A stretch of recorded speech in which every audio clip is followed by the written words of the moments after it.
Welcome to another episode of Electable. I'm Deb Chubb, and our podcast is sponsored by Indiana Women's Action Movement. We are very excited to start featuring the great Democratic women who are running for the state legislature in 2022. And today, our first interview is with Donna Griffin, who's running for the House of Representatives in District 88. This district is a bit famous. Have been some very close races in this district. It is definitely winnable by a Democrat. It has come very close on several occasions now, and this is our time. So, Donna, thank you for being on with me. And I'd like you to just, if you could, just tell us a little bit about yourself and your background, and then tell us why you're running. Okay. Well, I have just finished a 25-year career as a teacher in classrooms, both here in the Indianapolis area and then also in El Paso. I have am now currently an independent author and educator. I did substituting in Hancock County classrooms, and I am also writing books. So my family and we've lived in Hancock County for about 30 years, except for the 10 I lived in El Paso. I have two children. I have 4 grandchildren, and they all live in the central Indiana area. And let's see, a little bit more about my background. So I am running because of two reasons. And one is that as a teacher, I have become very concerned with the state's oversight on education in Indiana. And because I've been on the receiving end of their policies, and I want to make it more equitable by supporting teachers and to help them to get their voices heard. And so that's one, to make education policy both for teachers and for students, because if you want the students to have a good experience, you want the teachers they have to be in charge of the classrooms, and they do know what's best. And then I also want to represent different views and different people. I don't feel like you mentioned this district, in the last 20 or 30 years, people in my area especially, but in House District 88, there's only been one group of people that's been represented. And so I'm trying to represent people of diverse perspectives and different races and backgrounds, and especially women, which is also another big issue for me, is women's rights, because women's rights also affect education, affect public safety, affect medical care. It affects everything, including the economy. Since you cannot say any issue is not affected by women's rights, because we are 50% or 51%, depending on how you look at it, of the population.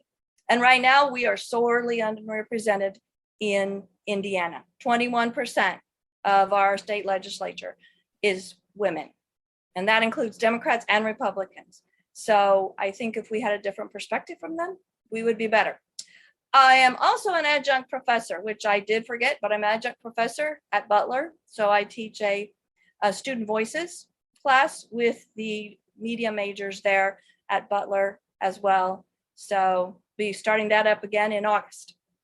Well, this is great. So you've got a lot of great experience, particularly in education, which, as we know, is a big problem here in Indiana. I just ran into a young woman at the county fair yesterday who asked me how she will vote because she's in college. She goes down to Purdue. And so I explained all that to her, and I talked to her about her degree. And I said, so will you be coming back to Indiana when you graduate? No. I mean, just quick as anything, no thought, no is the answer. I will not teach here in Indiana. And I just read today in the paper that I think there's something like 2,300 vacancies. So I don't know how we're going to do this. And I think that you really hit on something when you talk about women being important in the legislature, for, specific women's rights like abortion and healthcare, but also the impact that these educational policies have on women. We know that education, the employees are, mostly women, and it really feels, like women are just being targeted in everything they do, and that education is no different. That, I mean, no one's, beating up on the steelworkers unions or the iron workers unions, but the teachers unions are just getting constantly pummeled with legislation and policy that, makes it seem like the legislature doesn't even think teachers can teach. So, Right. what are you going to do about that? Okay. Well, I think the first thing is set a whole different agenda, because I feel like I taught through the 2 years of the pandemic in IPS. So that means I taught in my room, I taught at home, I taught people both places when I came back to school, and I had a computer class going and people in the classroom at the same time. Teachers, you do not know the turnaround that no one knows except the teachers, the turnaround that we had to make. I still contend that it was worse than even the healthcare and the first responders, because we had to change our entire location. We had to change our delivery of our instruction. We had to do everything in addition to still being at home and taking care of our families. So I don't think that people understand that, and definitely, I guess the legislature didn't. They agree that they just threw money at it, but they saw what happened. But education was on a downhill slide before that. And so what I think is, first of all, you need to listen to teachers and local administrators. I'm not talking about people at the State Board of Ed. I am talking about people, the principals. I've talked to principals and I've worked with principals, and they know best what their teachers need and what their students need. And across the board, what I hear from teachers and from the administrators that I've talked to is they need smaller class sizes. Now that's problematic because of what you just said. There's 2,300 teachers that, right. Well, and it used to be something that they can't find anyone. That's right. That's right. And it used to be an issue that teachers could bargain for when they were doing their collective bargaining. That could be part of their contract. They could say, what is the maximum group size in that classroom? Well, now the state law says teachers cannot negotiate for that. Right. Yeah. So that also is, and they did that at the same time that they instituted a very punitive evaluation system.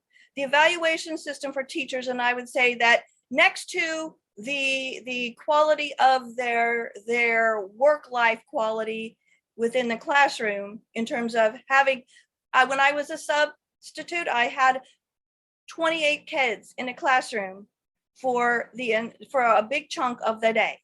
28 kids, trying to at least give them some one-on-one instruction. And I think most everyone agrees across the board that the more that teachers can work either individually or in very small groups with students, that's what they need. We're coming out of a pandemic where, no one, including even the experts in healthcare, know the mental health impact.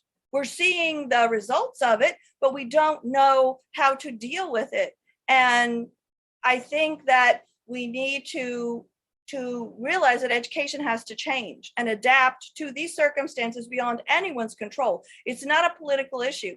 And that's what I think was the biggest waste and made me the most angry, and actually really spurred me to run, was when I saw the legislative session this year, and I was in classrooms where teachers were saying, we don't even have time to plan lessons. They spend between 10 and 12 hours a week, in addition to their contracted hours, doing the work that they need to do on Saturdays, on Sundays, every night, grading, talking to parents. They had contact with parents. And then there's this law that comes up that says, oh, they're trying to keep things hidden and they're teaching you subversive material, and the librarians have pornographic material in there. And it's like, I wondered what world they were living in because I was in classrooms all over because I was teaching in an IPS school and I was also subbing in Hancock County schools. I was at a small private school and I saw the same thing there, and I saw none of what the legislature wasted our time, our money, and most of all, the attention that education needs. And then they're like, why are things so bad? Because no one is listening to teachers and nobody is setting an agenda that focuses on what women know needs to be done.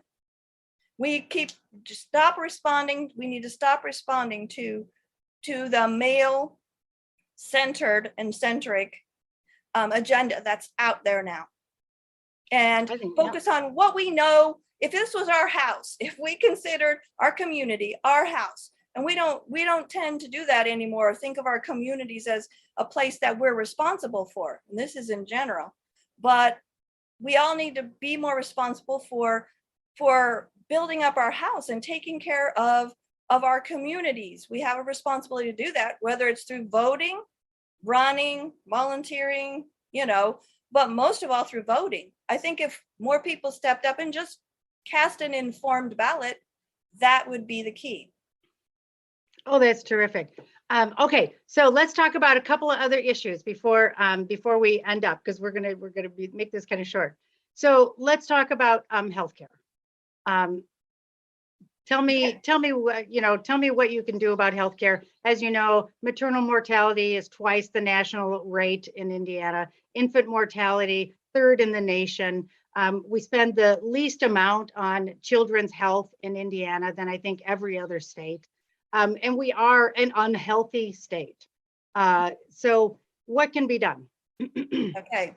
Well, first of all, the number one thing is I'm going to go back to the vote, because I can tell you what I would do, but I know that most of the Democratic caucus has been putting up those kind of laws that would address some of those things, that would address, food for children, that would address housing, that would address childcare credits, tax credits, things like that, that would help. You're right. We are one of the worst, because I think it goes back many, many decades, and we have just accepted it. And that is that Indiana is a very sexist state. We still have never had a woman governor. I don't believe there's ever been, I'm pretty sure there's never been a woman mayor of Indianapolis, our largest city. We have been second-class citizens, and we just say, oh, well, that's okay, because, eventually we have women lieutenant governors. We had a woman secretary of superintendent of public instruction until she decided she wanted to really do her job.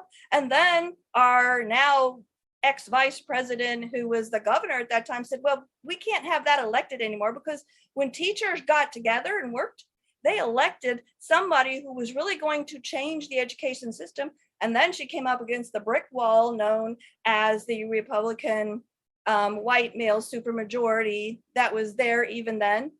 And, she became the last, well, actually, Jennifer McCormick was the last elected, and then it's now totally appointed. And that's also when I said, no, something's not right here. When you have the governor, and nobody was saying anything. So I think it's just time for women, which is also against our nature, to speak up for ourselves. And, and to really realize that what our views have equal weight to the prevailing male-centered view. We think, well, work should not come first. In my mind, work does never come first in my life. Work is equal to, or usually less than, family's always been my first priority. Whatever my family is. It's not saying that you must stay at home and take care of your children, because I didn't always do that, but it was always my top priority. What would be best for them? And then I found work ways to do that. Women do that all the time, but they get penalized in our economic system. And because we don't have paid leave, that's why we don't have healthcare. You mentioned healthcare. It's because it costs too much to to afford health care for many people. So it's not like they can just walk in. There's a big chunk of the population that is not able to get Medicaid and then, or, governmental assistance, but because they have jobs, because they're working and they're supporting their families. And so they can't afford private, insurance. So they have to figure out, do I eat? Do I go to the doctor for a checkup? It's to me, it's very simple why we're down like that, because we are not taking care of our real priorities. And that family strength and what's there is the centerpiece of everything else. What happens in each individual family, that's what is the strength. And that's what government should pay attention to, not telling us how we should raise our families, not telling us how we should educate our children, but giving us a good, strong foundation. And then we know what to do. If you support us, just support us. Don't attack us. Excellent. All right. Okay. So we're almost out of time. So Donna, tell us how people can reach you, what kind of support you need for the campaign. How can we get a Democratic woman in there and flip a district from Republican to Democrat, and from, white male to progressive woman? We've had 4 wonderful candidates, very diverse, all women. The previous candidates have all been women, wonderful, like candidates, intelligent. And they have come so close, and it is going up. And what you can do is, my site is griffinforindiana.com. Go on there. You will get my contact information. Also, I'm going to be sending out information about, I need help, and we're going to start canvassing. We're going to start getting out the word, because we are getting within 100 days of the election really soon. And of course, early voting starts much earlier than that. We're only talking October, the middle of October is when we'll be able to start voting. And that's only in a few months. And it's really important. If people are interested, they can get on my website and connect there. I'm on Facebook. I need as many followers as I can get. I'm also on Twitter. It's still Griffin for Indiana.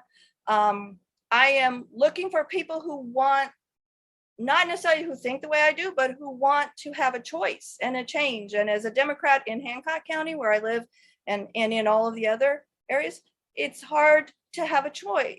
We don't often have choices. People don't step up and run.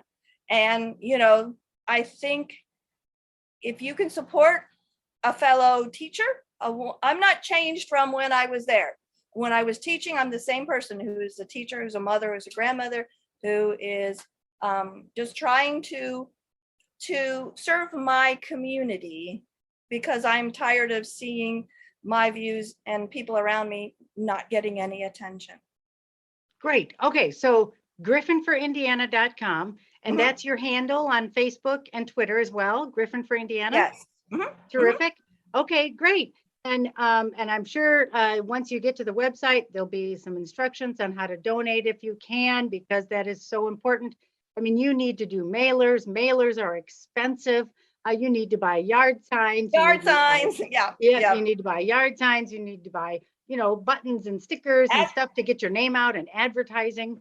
Yes. Yeah, at the top of my website, it says, can one person make a difference? Which is kind of my theme, because we have to be that way, because we have to recognize we're in the super majority state. So we need one person, but it's not one person at a time. I'm hoping for a women wave. That's what I'm calling it. I'm hoping we have a wave of women, because as you know, we have a ton of exceptional women candidates who I've had the privilege to meet and to talk with on several occasions. And I really think across the board, with the state ticket and the legislative ticket in all of the state, we have the ability to do that. And at least that's the only way we're going to fundamentally change, is if we change the makeup of this supermajority and bust it. Right. So, and we need about 10, when do we need 40? I think I heard there's 110 out of 150 people that we have, the representatives that we have, that right now there are 110 Republicans and only 40 Democrats. Yeah, I think that, yeah, actually, I think that's correct. Yeah. Yeah. Yeah. Only 11 in the Senate. And Yeah. then, 29 in the House, right? Yeah. So yes, we got a lot just of work to gotta do, elect- but elect women. They will fix this. So, all I right, agree. great. Well, thank you very much, Donna. It has been great talking with you. This is really I've loved it. wonderful and wonderful to talk to you. And so, so hopefully we will catch up with you again. We'll do another podcast as this campaign moves along. But I hope everyone get out there and just give you some support. You need it. I hope so. I look forward to meeting you and meeting everybody out there. So yeah, if you can help, you can also just get on the website, give me a call. Great.